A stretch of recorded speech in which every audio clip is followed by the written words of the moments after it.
Hey everybody, I'm here at the Permafrost Tunnel in Alaska, and this is Roy Hessner.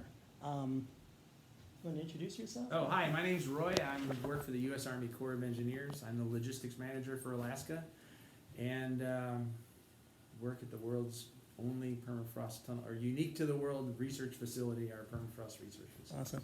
He also tells dad jokes, so please laugh at mine if he, makes a few that are funnier than mine. So thank you. Okay. All right. Well, welcome to the permafrost tunnel. Again, my name is Roy. Just a little about me. I spent 30 years on active duty in the Marine Corps before I moved up here to Alaska. I retired from the National Capital Region. And my wife and I struck out to Alaska. A little bit of time in between there, because when you spend that long in the military, you don't know what you want to be when you grow up. So I actually worked at an orange juice factory. That's interesting. Until I got canned. I couldn't concentrate, so they put the squeeze on me. Wow, I'm definitely going to use that one. That's pretty awesome. Right, put that one in your bank. I will. You can take that with you. So anyway, that's usually my thermometer for the groups. If they laugh, yeah. If they groan, then I'm like, buckle up, it's going to be a long tour. So anyway, so we're going to talk about a couple of things. First of all, what is the Army Corps of Engineers and the Engineering Research Development Center and why we're here. Talk about permafrost, specifically a little bit about natural history of this area, and then why do we have a hole in the mountain here. And then we'll go inside the tunnel and talk more about permafrost specifically. So the Engineering Research Development Center is part of the U.S. Army Corps of Engineers. The Army Corps of Engineers manages all the watersheds across the country. So every lake, dam, lock, river, reservoir, the Army Corps of Engineers has a part of that. They have a little offshoot called the Engineering Research and Development Center, and they house 7 different laboratories. One of them is us, the Cold Region Research and Engineering Laboratory. We literally do research and engineering from the North Pole to the South Pole and anywhere cold around the world. We either have people there now or have been, and will continue to go back. So that's what we do. First thing, let's talk about permafrost. What is permafrost? Can you define permafrost? It's ground that's been frozen for over 2 years. Yes, that's the best definition. That's the best anybody's ever done. Yes, ground that is any soils that have been frozen for 2 or more years continuously. So you have that area of ground that freezes and thaws seasonally. We call that the active layer, and you'll hear me refer to that several times. But yes, below that, if it's been frozen for 2 or more years continuously, that's called permafrost. So if we look at this poster up here, this map of Alaska, you'll see 3 gradients of blue: a dark, a medium, and a light blue. That's those lines that separate those fall roughly on 2 mountain ranges. To our north is the Brooks Range. To our south is the Alaska Range. North of the Brooks Range, it's a continuous permafrost zone. So literally every step underfoot is permafrost, and that permafrost can be as deep as 1,500 feet.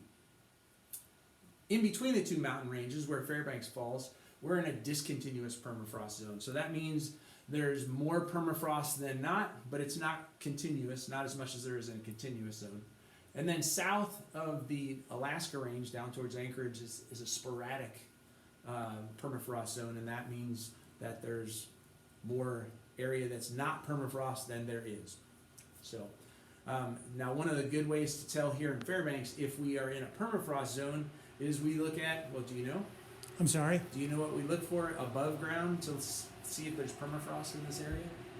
To see if there are dips in the ground? A little more decisive would be black spruce trees. Okay. So black spruce trees, they have a shallow, wet root system, and they love to grow in permafrost, and they look like these very sickly, dwindling trees, but there's actually nothing wrong with them. That's just how they look. Right. So come on over here to this picture.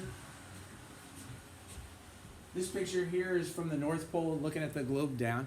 Same, they changed from blue to purple for some reason, but we have dark, medium, light, and then an even lighter, which represents the isolated permafrost zone. The takeaway that I want you to get from here are 2 things. First of all, you notice here in Scandinavia, there's very little permafrost. That's mainly due to the jet stream that comes up through here and brings warm air, so that doesn't allow much permafrost there. But over here we have in Russia, you notice that the continuous permafrost goes way further south than it does here in North America. And they tell us that that's predominantly due to the fact that nobody lives here. In other words, the effect that man has on our ecology is pretty pronounced when it comes to permafrost. So take a look at this picture here. You'll see a photo of a gravel road that they put in back in the 30s, and it caused the permafrost beneath the ground to thaw, and the road fell. We have a project at our research facility over at Farmers Loop called the Linnell plots, and you can look up the paper that's written on it. Basically, they took 3 plots of land about the size of a football field each. They left one as the control. They took the second one and they just removed the trees and the shrubs, but they left the organic mat. And then the third plot, they took a bulldozer and went right down to the mineral layer and pushed all the organic matter off. Every year we go out there and we take core samples to find out where that active layer is. Now the active layer on the control plot is about 18 to 36 inches deep. So 1.5 feet and you're hitting permafrost. The second plot, where all they did was remove the trees and the shrubs, now the active layer went down 5 meters. Wow. And then the third plot, where they went to the mineral layer, 10 meters. And was there any subsidence in the permafrost that was considerably warmer, or the deeper active layer? I Like, don't know. sometimes when there's melting of the ice, there might be some suppression. Or Oh, depression in the settling of the ground. Yes, Yeah. absolutely. So especially, and you're going to see this in the tunnel, when you are in an ice-cemented silt region, the tendency for the ground, it's not thaw stable. When you're in that, that's really the word I should be using. It's not a thaw stable environment, so when it thaws, you get the falling. It creates the voids that causes the ground to fall. Right. Whereas Fort Wainwright, for instance, there's no problem because they're actually at the gravel layer. So any permafrost thaw there it's fine. The ground stays level because it's thaw stable. Okay. Does that make sense? Yeah. Yeah. So I just want to drive home the point that man has a great deal of impact on our environment, especially in a permafrost environment. Now, one little fact that's really concerning a lot of scientists worldwide is the fact that twice as much carbon that is in the atmosphere now is inside of permafrost. So if permafrost degrades completely, we release twice as much carbon into the atmosphere as currently exists. So that would have a pretty dramatic impact. Yeah, that's a little scary. It's a little scary, yeah. So now moving over here, during the Pleistocene era, this was what this area looked like. Okay, so it was a steppe ecosystem, so grasslands. These are basically the animals that existed at that point. And now you drove here. It's not a nice flat grasslands anymore, is it? No. No, it's very hilly. That was formed because in this mountain range up here at the top of this represents the Alaska range, and there's many glaciers that are in the Alaska range. When those glaciers thaw, have you seen a glacially fed stream? No. Okay, so a glacially fed stream you can tell because of the amount of silt that's in the water. It looks bluish, grayish, and it's very easy to identify. Well, when that glacial sediment that's in those streams, when it dries and is airborne, it changes its name to glacial loess, L-O-E-S-S. These hills that are around us were created by glacial loess blowing from these glaciers up into this area, and it created this topography that we have now. Is that the are we looking south? So right now we are looking north, but this picture is south. So okay, that's south. Yeah. So when we go inside the tunnel, you're gonna see the tunnel. The silt layer is just a super powdery fine flour-like silt, except for an area over in the North Adit where there was a flooding event where you're gonna see some rocks and some tree branches and stuff. Most of the tunnel, you can't even find a rock. It's just 100% super powdery fine silt. Wow. So, because it was all that wind-blown loess that built these up. So, coming up our timeline over here. So we come up here to 1902. 1902 was special for us here in Fairbanks because a young man named Felix Pedro at a creek just up the road here that bears his name discovered gold. He was panning for gold, he found gold, and that was the beginning of the gold rush.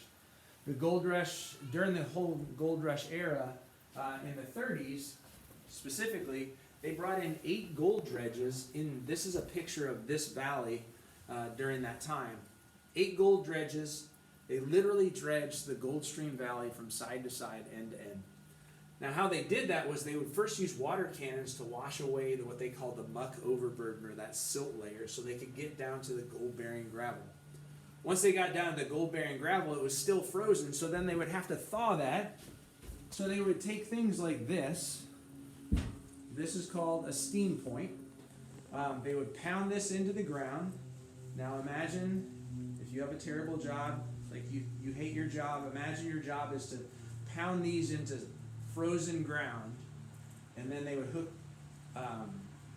tubes up here and pump steam into these to thaw the ground. Now, in those days, they got paid by the linear foot driven.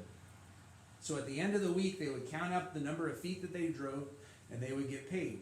If you drove the most, you got a bonus. If you drove the least, you got fired. Because during the gold rush, there was plenty of manpower just sitting around town waiting to go to work. Was there a technique that worked, where you were able to go deeper into the permafrost? Hammer. Hammer, oh. Hammer. And Horsepower. Manpower, yes. Yeah, that's why I say, if you think you have a terrible job, imagine that. So, once they thawed the gravel, then the dredges would come through, and they would dredge out the ground. And you can, if you look at this valley on Google Earth, you can still see these are called the coarse dredge tailings. You can see they look like stacked coins. You look at it from Google Earth, you can still see some of these around in different places in this valley. But that did a couple things for us. First of all, they dredged all the way down to the bedrock and destroyed all of the permafrost. So the ground that we're on, we know there's no permafrost. This is very stable. We can operate heavy machinery, build buildings, do all that, and the ground is going to stay stable. The second thing is they created this bluff, or this escarpment here. This used to be a nice gently sloping hill that came down here to the Gold Stream Creek. By washing away all of that silt, they created this bluff. First of all, when they did that, 27 million cubic yards of silt is what they washed away. Now to our west is a place called Mento Flats. Before they did this, it was called Mento Lakes. They literally filled in the lakes with silt. So just another, just want to reinforce the fact that we have a huge impact on our environment. But they created this escarpment, which allowed us to dig the tunnel in this space on the map is right where we stand today.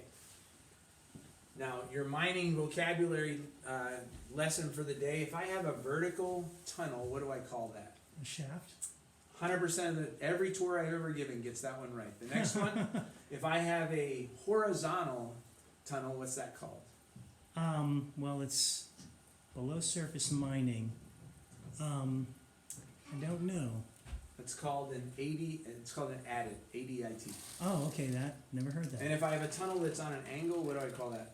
Diagonal? A winze, A winze, W-Y-N-Z-E. Okay, so back to here, our permafrost tunnel, we have no shaft. There's no elevator ride.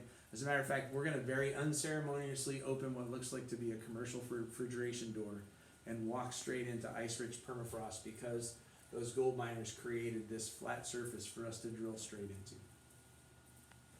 And this is Gary Larson. Oh, Gary, hi. Hi, how are you? How are you? I'm This good, is great. Gary. We're doing a little